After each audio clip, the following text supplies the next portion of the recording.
Welcome back to Whitt Acres. Today we're going to do a mid-July garden tour.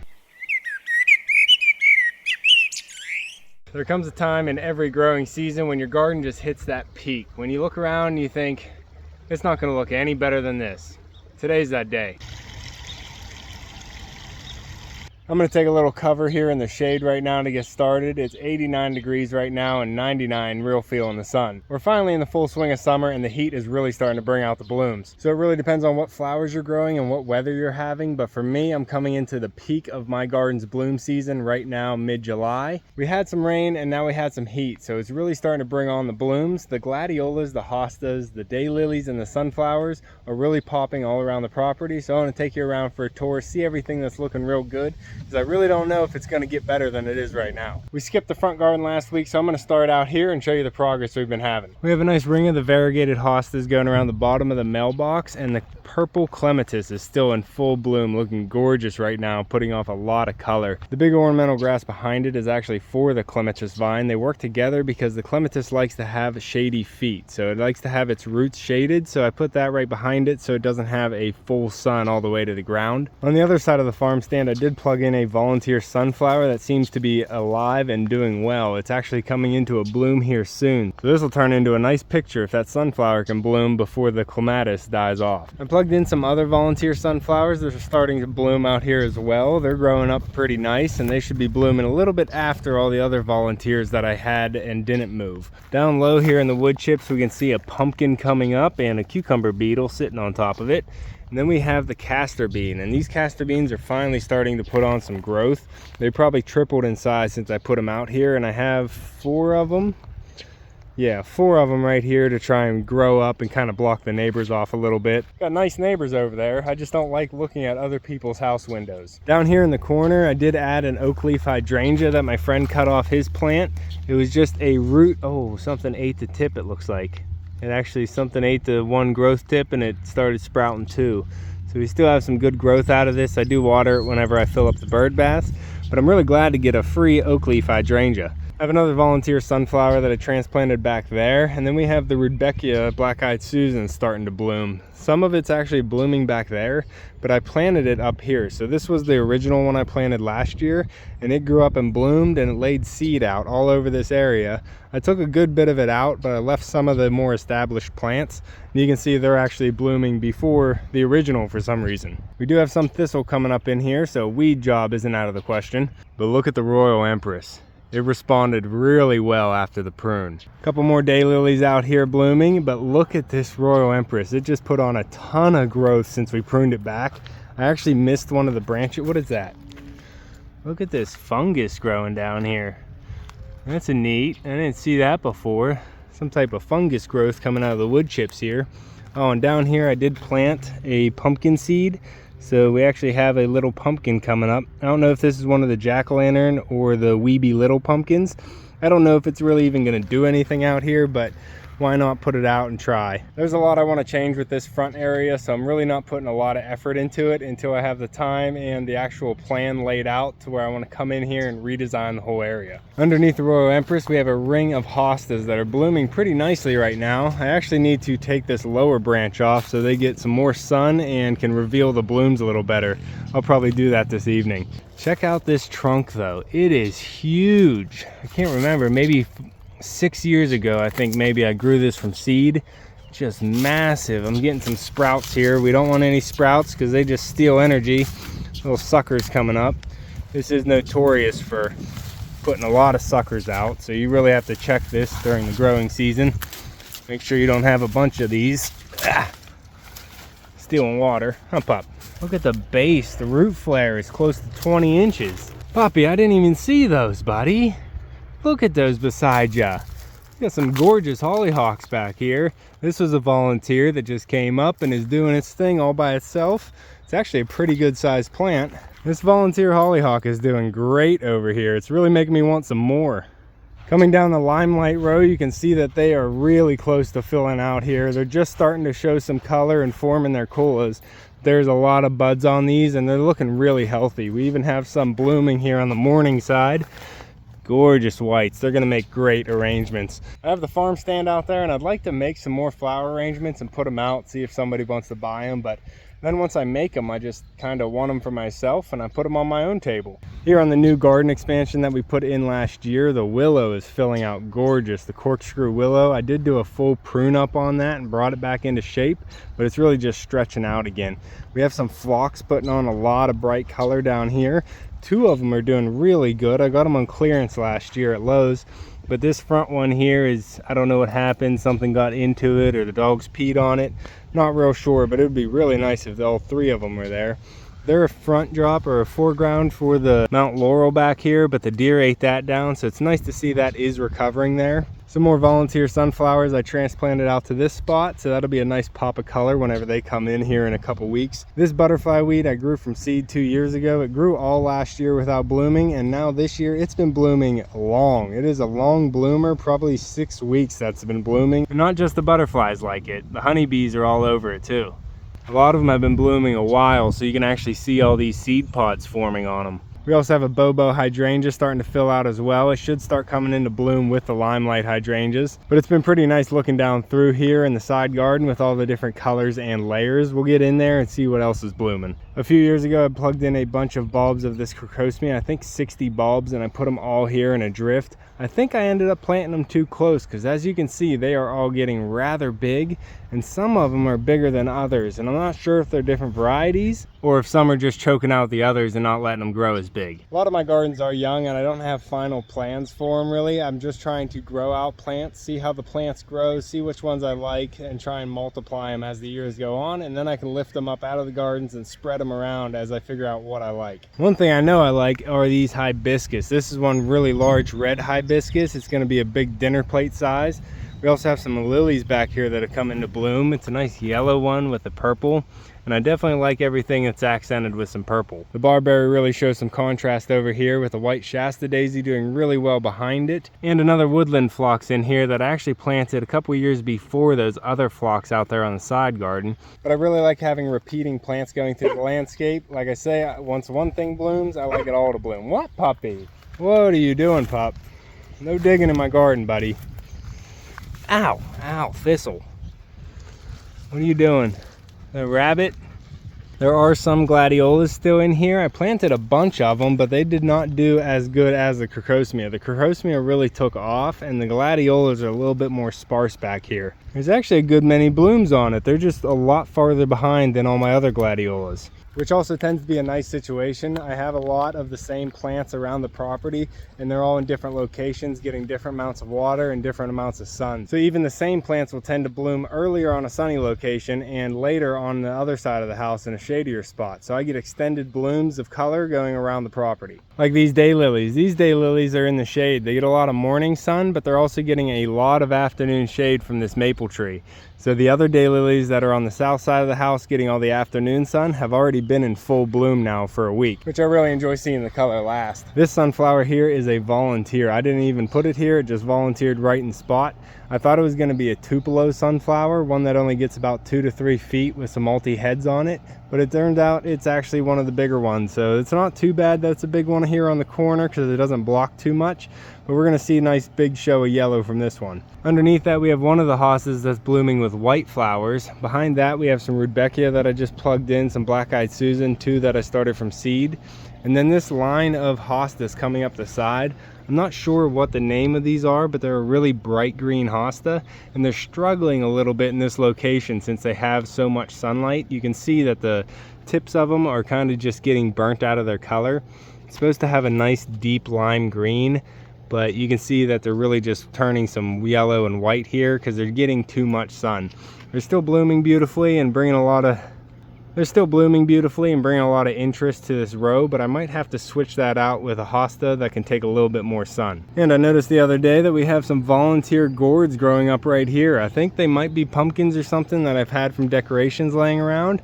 I'm just gonna let them go. I did really poor with my pumpkins and squash this year, and I really like having pumpkins and squash as decoration around the house in the fall because fall is my favorite season. But I kind of spread myself a little bit too thin this year, and the pumpkins and the gourds suffered. The hosta garden here on the north side of the house is looking gorgeous. We're getting purple blooms and white blooms, and also some different color variations from the foliage. So this hosta garden has been doing great. I've been loving the look of the hosta garden here, but it's looking like it's getting pretty full, and I'm gonna have to start spreading the love this fall and split some of of those hostas up, get them around the property. The burning bush ring is filling out pretty thickly now here in the front where it gets most of the sun, and it doesn't get real full over in the backside. I might have to plant a different plant here, one that can do a little bit better with sun and shade, because this just reseeds here on the sunny side and it really doesn't want to do anything else on the shady side. There's definitely some thistle growing up in there. I'm going to get in there and hand pull it out, and this will be a nice blanket of green again. On this front corner here we have gladiolas popping up strong. They're going to be coming into bloom a little bit later than most of the other ones. We do have a bloom stalk right here that's going to be the first one to pop off. Nice thick one. I think I have some pinks out here as well as some whites and yellows, but the pinks are the ones that get like 6 feet tall, a little bit taller than the rest of them. The Russian sage here is actually coming into bloom right now. Last year this was blooming for the 4th of July, and now we're way past that. We're 13th of July and it's just starting its bloom. So we had some weird weather this year compared to last. A couple more zinnias over here just to add some later color. They were a little stunted in the trays, so once they get established in the ground, actually come up and start blooming, a lot of this other stuff will be done and these annuals will pick up the slack. Down here we do have some black-eyed Susan. I started from seed. I plugged them in here. They're not going to put off a lot of color this year. I'm actually surprised they're even blooming, but they are perennials and they'll come back next year and help snuff out some of this viola that I can't get a handle on. Down here at the vegetable garden entrance we do have some calla lilies blooming. Go ahead in, pup. Watch that volunteer sunflower. Left that in the pathway. It's a little inconvenient, but I want to see it bloom.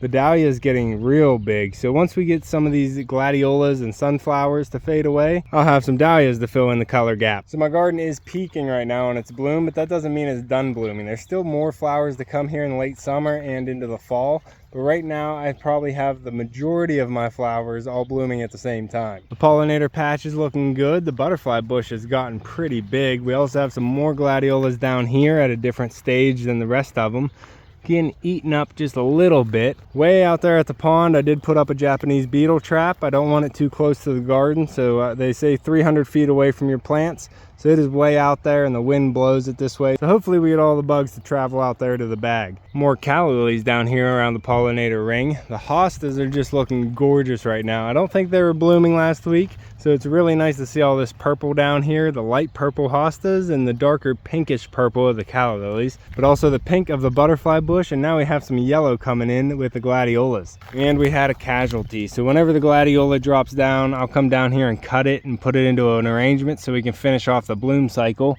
I'm going to let that one down easy. We are supposed to get some rain and heavy winds here later today. It was supposed to come during today, but as you can see, pretty nice calm sunny day. So maybe the night into tomorrow we're going to get some heavy winds, and I might not have the garden looking as nice as it does. So maybe tonight into tomorrow we're going to get some rain and some heavier winds, and the gladiolas and sunflowers and some of the other hostas and daylilies might be falling over. With the dry heat we've been having the last few days, some of the onions are starting to snap over, so I have been harvesting them as they snap, and you can see there's a lot more to go. So once your onion breaks its neck like this, it's not going to push any more nutrients down into the bulb. The life support has been kinked, so we're going to harvest those, just twist them out, and any of the ones that are actually still growing we're going to leave grow and get bigger. I'm just taking my humble onion harvest as it comes. We have some volunteer calendula down here bringing the pollinators over to my Dill's Atlantic giant pumpkin. This thing is getting bigger. It's a little bit slower than I thought it was going to be, but that is mainly because the main stem fizzled up. I don't know why it happened, but the main stem fizzled up and died back all brown like that. So I don't think it's going to put any more growth this direction.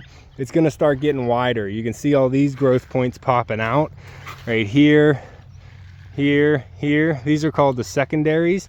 You have the main vine as number one, and then coming off of that would be all the second vines, all the secondaries, and then once you have a sprout off of that one, you'll have a tertiary vine, which will be the third set. I'm still getting some pumpkin sets here on the secondary vine, so I'm gonna have to figure out which one's gonna do the best, and I'll try and train that one into being my big pumpkin. So there's a lot of challenges that goes to trying to grow a giant pumpkin every year, so I'm just trying to learn everything I can, and eventually I'm gonna get one. So the volunteer fennel here is doing amazing, just giving a lot of forage to the bugs, bringing in a bunch of bees and pollinators. And it got over 6 feet tall, just looking massive. I am thinking about harvesting some of this and drying it out so I can use it in the bedding up in the barn and try and freshen up the smell up there. Let me know if you ever use dry herbs for your bedding for your animals and if that actually works. We should be getting some tomatoes here soon. They've been growing for a while here, nice and green, but we're gonna be getting rain here, so I don't want them to split, but they're way too green to try and pick yet. But we'll just leave them on there and see what happens with this next rain. I really don't even eat tomatoes. I just like watching them grow.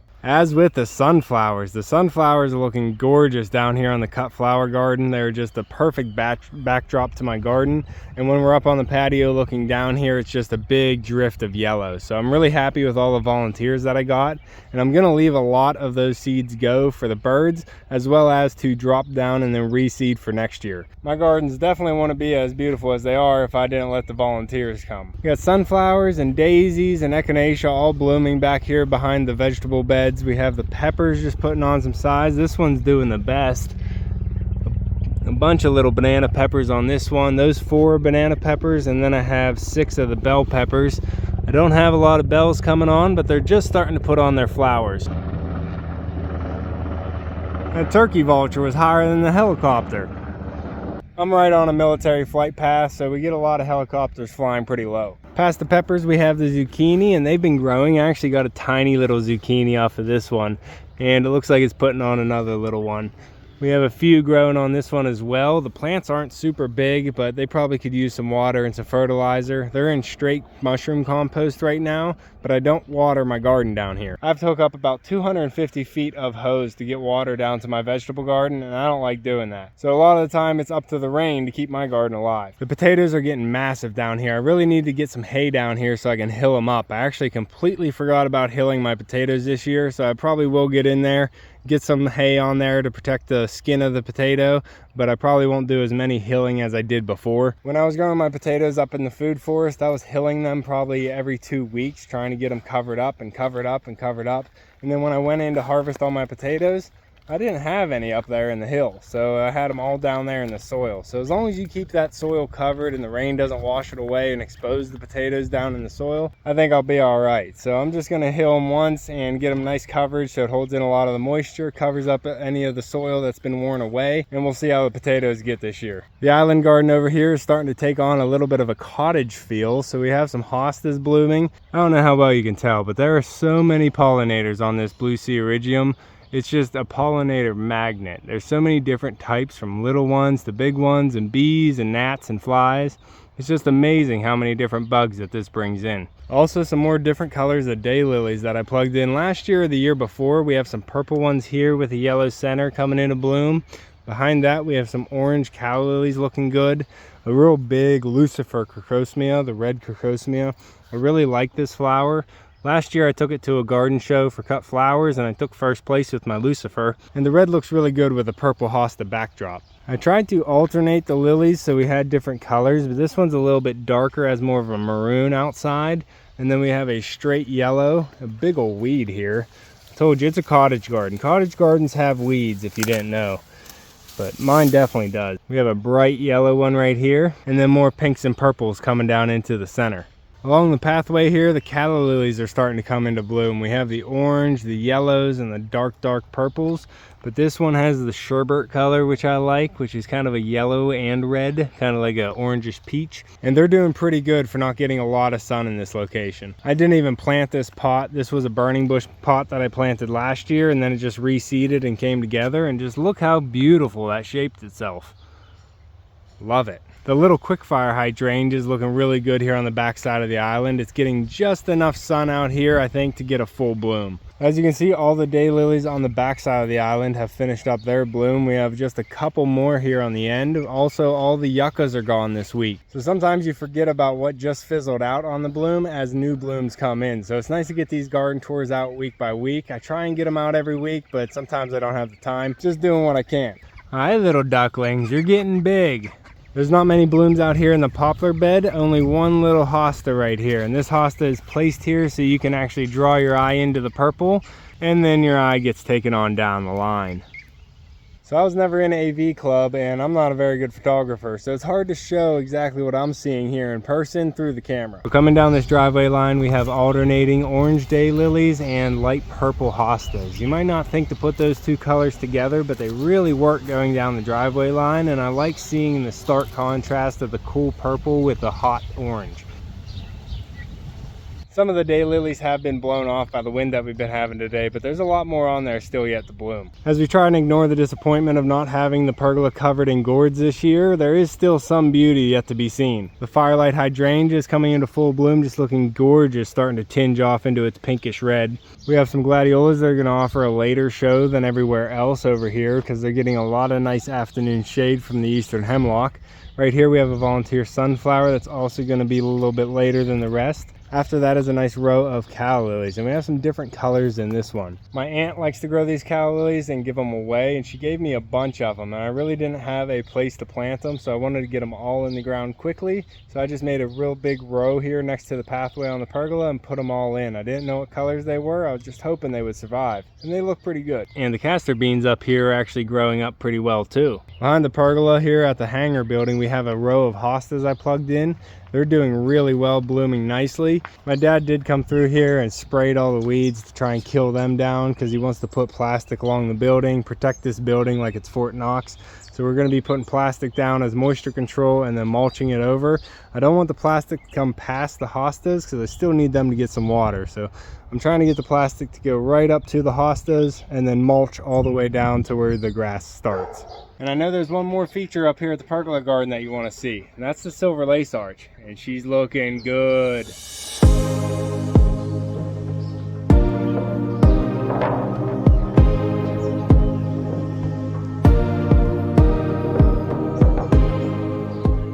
Trying to get the sun just in the right spot so you can still see all the blooms. The sun sets right behind this, so it really adds a lot of nice light coming through all the vines up there. With the white blooms, it's just a really nice show. I do need to come up here with the hedge trimmers, give it a little bit of a haircut so it doesn't hit you in the face as you're walking through, but I just love all these dangling white flowers. Some people don't like the fragrance, but I don't think the scent is that strong, and it's definitely not an unpleasing scent. So I'm really happy with the way the archway turned out. And the honeysuckle's reaching all the way to the top as well. This sweet autumn clematis also needs a haircut. It's got too many vines growing here on the bottom. I want all that energy getting pushed to the vines that are trying to grow up. Over here in the corner, we have a lily that's going to be beautiful this year. Look at all these buds on it. That is going to be glorious. This is definitely my favorite lily on the property, and I can't wait to see this one blooming. Right above that, we have the red trumpet vine blooming. This one is putting on more blooms than it ever did before. It has clusters all the way around it. Just beautiful. Haven't done a lot underneath the red maple tree since we did the plantings. I got the pathway into the bird feeder and out,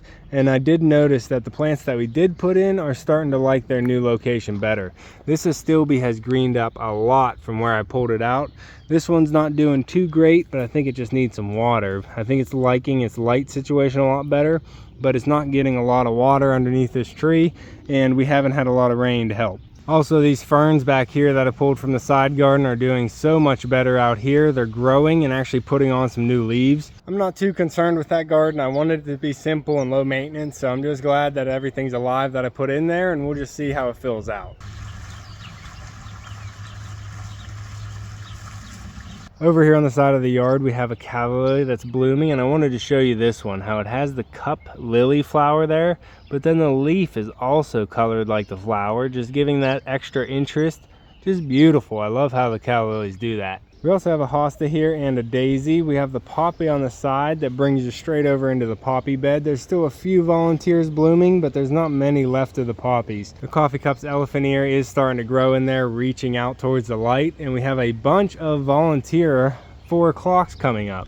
So these are an evening blooming flower, which is a little bit different. I like it, and these things reseed pretty nicely. They keep reseeding here in this bed, which I really don't mind them reseeding in this bed because it's next to the patio. So whenever we're out here in the evening and the sun's going down around 7, 8 o'clock, these 4 o'clocks will start opening up and giving some color here next to the patio. Plus, you don't see any right now because they're just coming into bloom, but their seeds are little kettlebells and they're really fun to pick. And now I'm going to bring it down to the pond where we spend most of our time. Try and ignore the mess. The pond is still under construction, but we have these 6 pots here on the steps. But these 6 pots here on the patio have been doing great. I love the paint job that they got this year, and the little flower screen that I put in there from the clearance rack has really been working as well. I picked up a couple packs of plants here on the clearance rack. I picked up some wavy petunias, some coleus, and some snapdragon. I also got 2 of the Dracaena spikes for the top pots, and I think it worked out really well. We have our spiller, our thriller, and our filler. I did that for each of the pots so they all match, and I think it really turned out well. Let me know what you think down below. The rose bed is really sad right now. It is a project that is on the plans, but we haven't got around to it because it is kind of a more in-depth project that might take a full weekend. So we just have to plan that out and get it done. It's just a project that's going to take at least a full day, maybe even a full weekend, and I keep putting other things ahead of it. I'm also done brooding birds here on the patio. I got them all out in the brooder yard in different coops and out into the barn already. So the patio is cleaned off, and we finally got the tarps pulled down from the walls. So during the winter, we cover this up with vinyl tarps to keep all the warmth in, and we can still use the patio during the colder months of the year. But then we take it off during the summer, and I usually put a trellis up this little panel here that I can have a lot of climbers climb up, like mine is a jungle queen, like you see here, climbing up this gladiola so well. But since I was brooding little chicks on the patio and we were having some weird weather, we left the tarps up for a little longer than we normally do, and the vines didn't have time to climb the trellis. So now they're climbing my gladiolas, and I don't think we're gonna actually get the wall of vines that we normally have. But the gladiolas didn't want to waste any time, and they popped up and started blooming right away. We have red, yellow, and white in here, but as you can see, I don't have them staked and they're starting to fall over. So these ones will be cut for arrangement. With all the taller flowers I have growing here and all the gladiolas I have spread around the property, it'd be really hard to try and stake them all. So I have to be real selective on what I stake. So the ramp bed is one that we redesigned this year. I did a stone edging all the way around to match the pond, and I really love the look of it. We have the marigolds around the front edge that are starting to bloom, the brocade marigolds, and then we have the big volunteer gladiola in the center, just giving that extra pop of color that we need. And also, of course, we have the hostas and the daylilies blooming in here as well. And just below those, we have the first zinnias starting to bloom on property. So hopefully we'll have these zinnias popping up all over, giving that late summer fall color that we really need. I have been working on the pond, trying to get it cleaned up and trying to get the other features installed, trying to get this thing finished this year. We have another pump coming, and that's going to be going on the waterfall. That's going to juice up the waterfall, give it more flow, and then we'll be moving that waterfall pump to the filter. So then we'll be at 100% filtration on the pond, and at that point I can finally add all the goldfish and koi that I've been growing out. So over the last few years that I've been gardening out here, my parents have voiced their opinion on what plants they like in this bank around the pond. My mom really does not like any high tall plants, and my dad really doesn't like the whole thing filled up. He likes to see mulch in between the plants, and my mom likes to see right over top of all of them. So the back side of the pond here is filled up with some tall perennials and a volunteer sunflower that got pretty tall, as well as some full bed of portulaca. But no, I did actually keep a pretty low profile on the pond this year. We have the Triangularis oxalis that comes back each year, and it just keeps spreading out. I put in a little petunia right there in the cove that won't get too big, and then the supertunias are in a big drift up here next to the creeping jenny.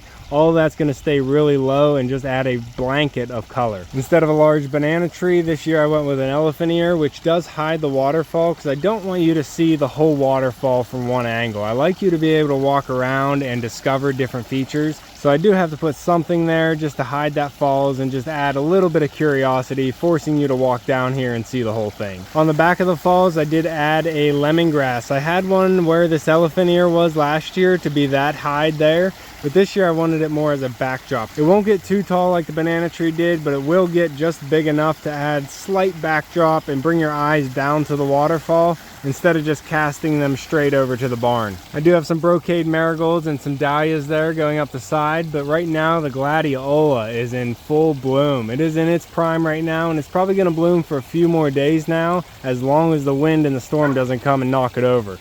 Puppy!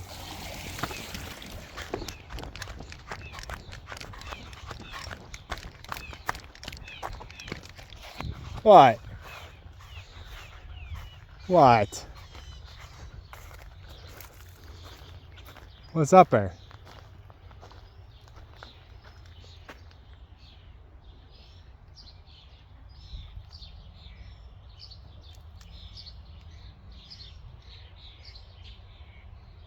What do you see? Is it a squirrel? I I can't help you, pup. That squirrel is gone. Echo brought us out to the food forest real quick to try and chase a squirrel. We do have some berries out there. The blackberries are still coming.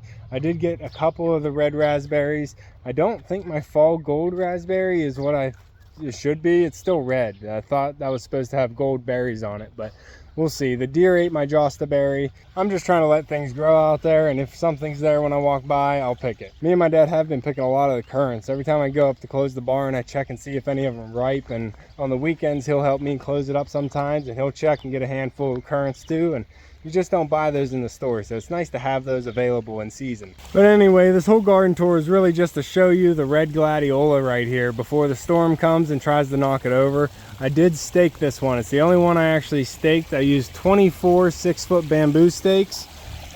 And you can see they're all skewered through here, and then I used some bread ties to tie them up. And I actually have 2 attached to this stake because we just don't have enough stakes.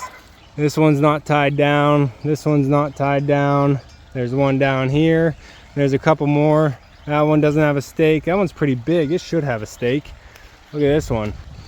This one's hanging down pretty good. That's probably gonna break in the wind. I don't know. I need more stakes. I guess you can't save them all. At least maybe I'll be able to save 24 of them if we get some bad winds. Hey, little fishies. We do have some feeder goldfish as well as a baby bluegill and a largemouth bass in here still living around. The pugster butterfly bush is finally coming into its full bloom, so we should see a lot of butterflies coming over to this one. I know that they really like the zinnias as well, so we do have some zinnias back here behind my pineapple light. We have 3 or 4 or 5 more zinnias back here and some volunteer cosmos coming up too. What, puppy? What are you doing? What, bud? I can't get up that tree. All right, that's gonna be all for this one. Echo wants me to help him catch a squirrel or a chipmunk. If you like gardening videos, make sure to subscribe down below. Hit that like button before you leave, and you can follow along with all the gardens getting put together, as well as the garden tours during the growing season. You can see me and Echo on the next one. Thanks for watching. All right, now what do we have to do? All right, Pop. Go get him. Silly boy.